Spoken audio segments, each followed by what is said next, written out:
I'm going to walk you through building an automated drip system from a standard water outlet. I'm going to cover this small hillside.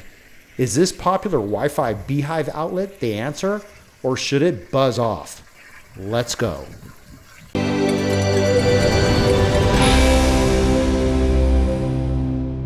First thing I need was a drip line, and guess what? I purchased the wrong stuff. This line already has holes in it. I want to control the water flow, what areas, and how much. So if you see this brown colored hose, beware, it already has holes. Now this is the stuff. A black hose, no holes, 100 feet, and look at that, premium. That means it's good, I guess. But this is for a drip system. Also, I grabbed some low voltage wiring. Since I'm already running drip hose, I might as well get this hillside ready for lights. You have to be prepared. You know what they say. By failing to prepare, you are preparing to fail. You got the picture. This is a 12/2 gauge wire, which will support the distance and amperage I need. Here's the hillside. Amazing, these drought-tolerant plants have been surviving in the California summers, but struggling during the heat. I want these suckers to fill up the hill. And I need to get extra water to these fruit trees.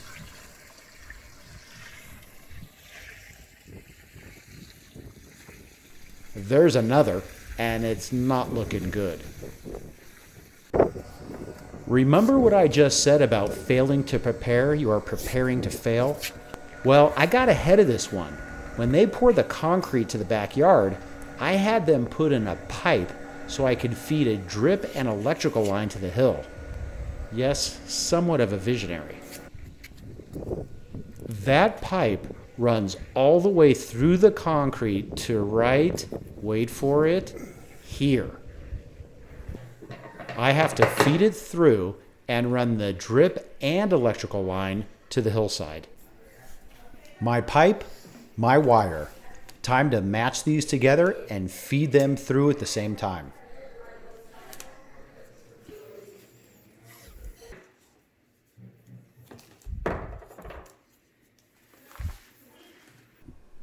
Okay, feeding it through.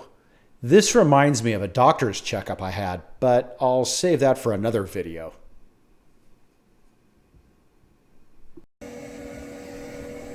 I made it to the other side. I started off where I needed most of the piping and just fed enough through for the hookup on the other side. Time to do some digging and get this pipe and wire underneath these rocks. I'll save you the details. You don't need to see all the mess, but it looks pretty good. You can't even notice there's a pipe and a wire underneath. Just like at the doctor's, no one knows.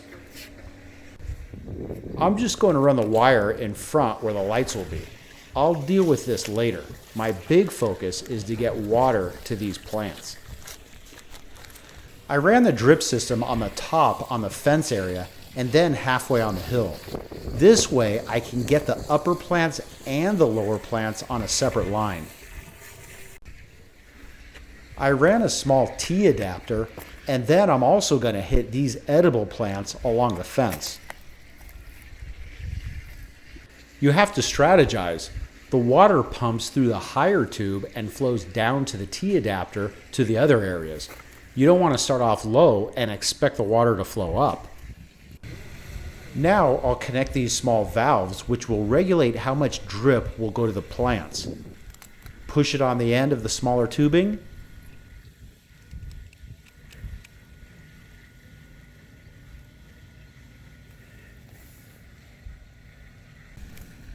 The other end, I'll use this puncture tool. Pop a nice little hole in and insert the valve. Then this end of the tubing right in the middle of the plant, and I'll just do this for every plant so they'll get water they need. Time to try the timer. The first thing I tried was the B-hyve. I like this because you can automate this through an app on your phone. If it rains, I can shut the water off remotely. seem pretty nice. This is a Wi-Fi dongle that plugs in and bridges the timer to your Wi-Fi. Seems easy enough. The Wi-Fi is a simple USB you can plug into most USB ports for power. But this is nice because you could just plug it into the wall. Then the base goes between your water outlet and your drip hose. This is also battery operated.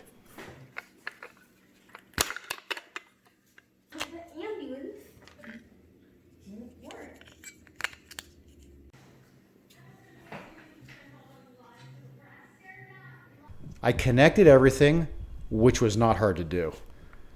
However, after messing with this for several hours, trying to get support, trying to connect the dongle and base to my Wi-Fi, I was unsuccessful. Buzz off, B-hyve. I decided to go with a timer that was half the price. After all, it doesn't rain much in California, and I can just walk out and have this do a water delay. This is a simple one-zone timer. Look at this thing, it's so tiny. This also takes the same battery sizes as the B-hyve. I quickly loaded the batteries in and connected the unit. Look at this. It tells you the status of your battery, which is supposed to be good for a year. This is really easy to program. Just align the wheel to this arrow. For instance, set the clock and just press the plus or minus. Once the clock is set, I press OK and I go to the next item on the dial.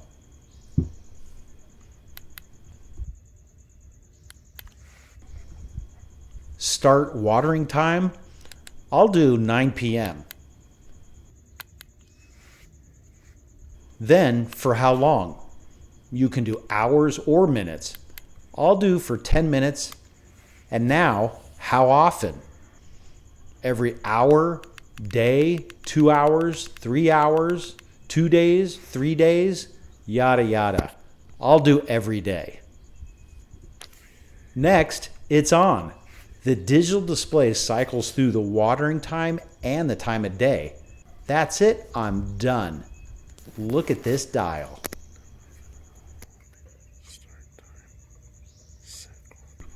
Also, if it rains, I could put in a watering delay. Yeah, I have to come outside and do it, but it works and is easy. You can't argue with works and easy. You can run a quick watering interruption. I'll test out my system real quick to make sure all the plants are getting H2O.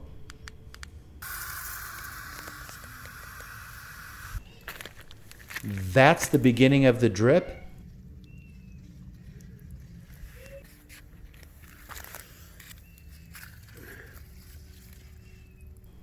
And here's the end.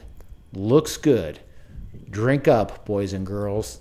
Now that's what I call high quality H2O. This didn't help the company that made the B-hyve, but I hope it helped you and you enjoyed this video. Don't forget to give me a thumbs up if you did, and don't forget to subscribe so you don't get stung.